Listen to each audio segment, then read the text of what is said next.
No anti-tank gun in the world could stop it.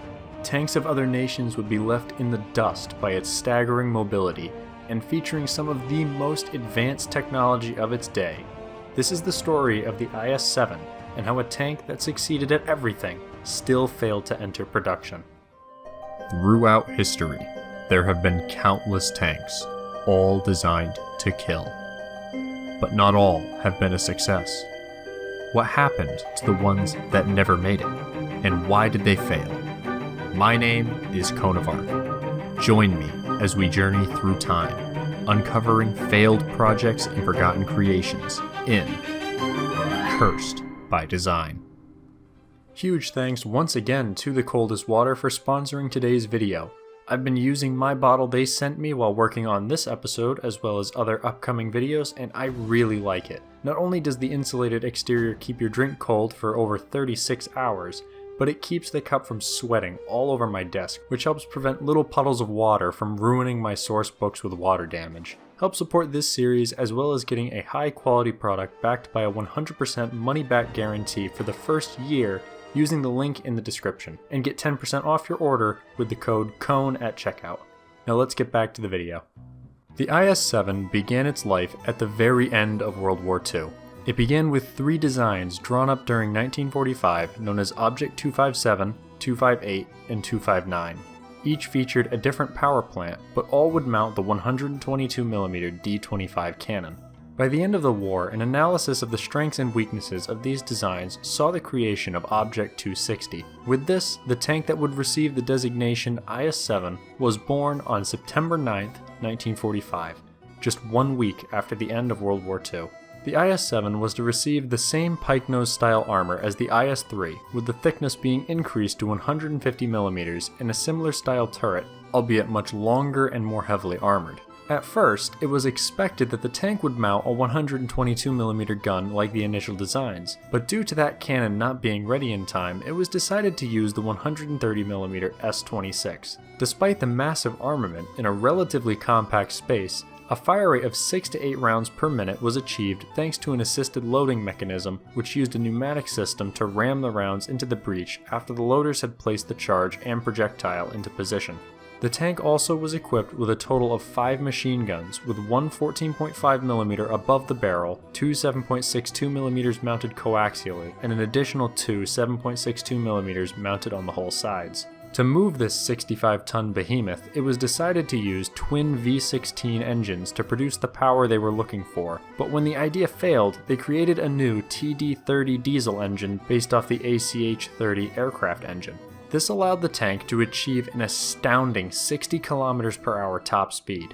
To support the weight, an advanced suspension system was designed utilizing some technologies never used on a Soviet tank till that point, such as tracks with a rubber metal hinge, double-acting hydraulic shock absorbers, support rollers with internal shock absorption, and beam torsion bars. Just 1 day short of a year after the Object 260 design was finalized, the first prototype IS-7 left the factory to begin testing on September 8, 1946. It was shortly followed by a second on December 25th. Another 2 hulls and turrets were also produced for firing trials.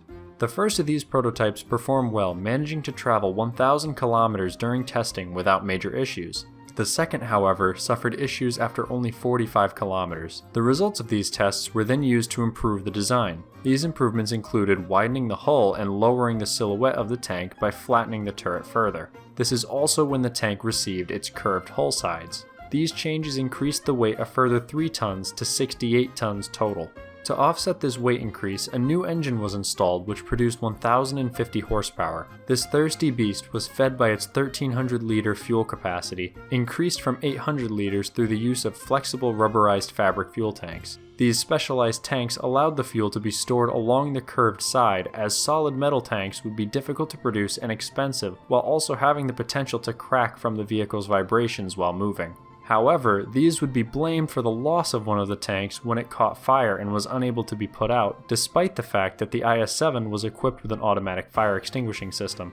This new version of the IS-7 would also receive a new improved armament, the previous S-26 cannon being upgraded to the 130mm S-70.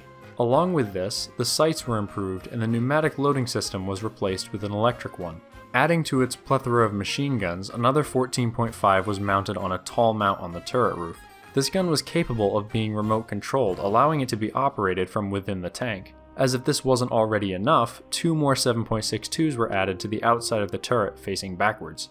The tank was to be crewed by a team of 5, with a driver in the hull and a gunner and commander in the turret. Despite the assisted loading system, 2 loaders were also to be placed in the turret. With 4 of these new improved versions of the IS-7 completed in the summer of 1948, more testing was performed.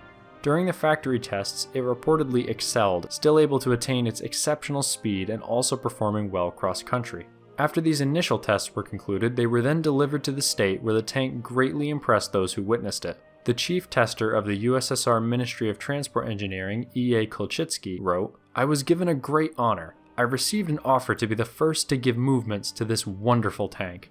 It is difficult to convey in words your feelings. Above 60 kilometers per hour, this heavy machine easily responds to even the smallest effort on the levers and pedals. Gears are shifted by a small lever. The machine is absolutely obedient to the driver." On a side note, he was also the same test driver who performed the legendary tank jump in a BT-7 a decade earlier. This smooth driving experience the IS-7 provided was leagues ahead of Soviet tanks of the era, with many being notoriously grueling to drive. The protection the armor offered was also outstanding, with the tank being all but invulnerable. To test this, dogs were placed within the hull before it was shelled not only by the German 128, which was regarded as the best anti-tank gun in the world at the time, but also its own gun. The results were the same with both guns, and the dogs suffered no ill effects. Obviously, there were still issues with the tank, and some damage was sustained during these trials, but overall, the IS-7 proved to be an impressive machine. All of this was followed by an order for 50 IS-7s, which was received by the Kirov plant in 1949. However, this would never come to fruition. At the time the initial batch of IS-7s was ordered, there would have been no tank in the world capable of matching this incredible machine. Even the tanks of the early 50s produced in the West, such as the M103 and Conqueror, would be unable to defeat the immense protection provided by its armor, while also being unable to match its mobility. It would take years or even decades for anything from beyond the Iron Curtain to be on equal terms with the IS-7. Yet despite this, the tank would never progress past the initial order, with even those initial 50 units being cancelled. But why would they terminate a tank so technologically superior to its opponents? In the end, it would largely come down to Soviet doctrine and logistics. Unlike the Germans and their ill-fated late-war designs, the USSR understood that although the tank might be powerful, even bordering on unstoppable, it meant very little if the tank couldn't reach the battlefield. At the time, Soviet railroads would have been unable to transport the nearly 70-ton beast, reaching their limits around 50 to 55 tons. Even if this could have been remedied, the fact still remained that the IS-7 was expensive to produce. The cutting-edge technology and overall size of the tank not only would cost more in resources, but also would take more time. As the Cold War ramped up and nuclear war seemed more and more probable, the idea of having large numbers of medium tanks was deemed to be the better alternative. However, as the 50-ton IS-8, or T-10M as it was renamed after Stalin's death, would still enter production and service, it's clear the weight was the primary factor in closing the book on what could have become the best tank in the world. Thank you all so much for watching. I hope you enjoyed this look into the history of the IS-7. As usual, I'll include all the sources I used for this episode below, so if you're interested in learning more, I encourage you to check them out.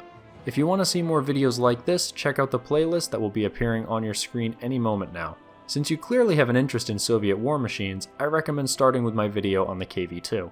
Don't forget to leave a like on this video and subscribe for more, as well as checking out The Coldest Water using that link I mentioned earlier. Looking forward to seeing you in the next video.